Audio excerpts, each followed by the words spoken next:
Alright, so this is part 2.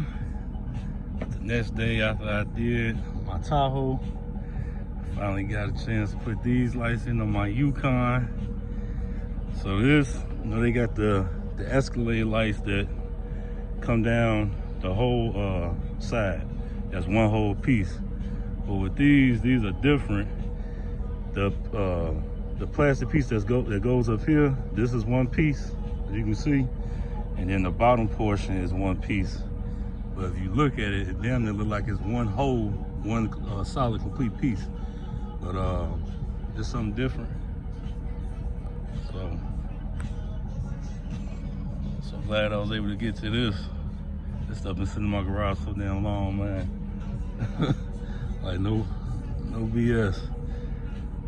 But it made that damn truck, made my truck look way better. Totally different from the back. So I already got the switchbacks, the LED switchbacks, the LED turn signals, fog lights, all that in the front already, as y'all can see. Then did that. So that's another thing off my list. Oh, shit, finally.